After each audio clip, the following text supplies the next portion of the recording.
Hello and welcome to the Groundlings Theatre. Although this beautiful building was built in 1784 in the Georgian era, it was most socially significant when Queen Victoria was in reign.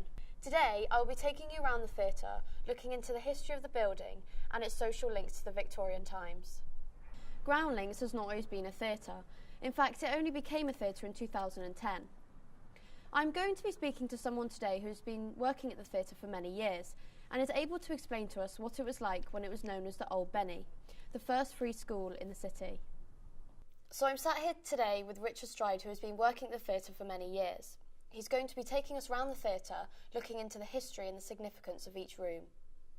So this room, what was this room used for and what's it used for today? So today it's actually used for a variety of things. It's the focal point when people come in and first arrive at the theatre to get a drink and things like that. We also use it for workshops, and it can actually convert into another theatre space. What it was used for in the past was quite different. So it was used predominantly as a schoolroom, a classroom. Oh, okay. So they would have had about 280 students in here with one teacher.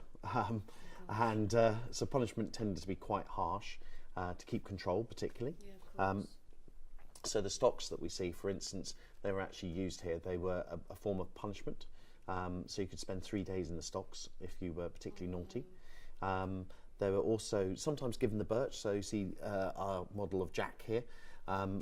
Jack was accused of firing a bow and arrow across the classroom because it was his birthday and he got a bow and arrow for birthday, and he was given the birch. Which is a bit like Cat of the Nine Tails. So a doctor would have been called from St George's Square to make sure that the child didn't die in the process. And then at the end he would have been laid on a table and then had salt rubbed into his wounds to stop infection. So not particularly pleasant. But they would also, a simple thing, they might have to wear bricks for a day. So would you be able to just tell me a bit about these two tablets? Yes, certainly. We actually have 3 in the building that still remain. Okay. They originally would have actually hung in the main theatre, and they were tablets of people who given large sums of money. And we think because each of them is £100, think that you would have had to donated £100 to the venue, to the theatre. It's tens of thousands in today's money. And then they would have had one of these tablets made as a thank you.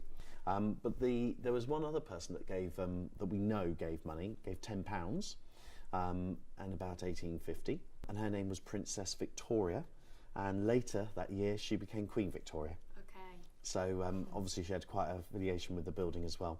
So the room that we're in here, what links does it have to the Victorian times? Well, the building was built in 1784, Yeah. so it travelled right the way through the Victorian period. So particularly when we got to about 1837, the building at that point had been extended. So the theatre had been shifted back even further, so there was more capacity. The difference is to what you see today is the stage would have originally been further forward. Okay. And this area behind us wouldn't have existed. It would have gone straight the way back, so there would have been a dress circle above us. Oh, wow. And it is believed that in around about sort of 1850-ish, Queen Victoria herself visited the theatre and watched Strauss play on the stage.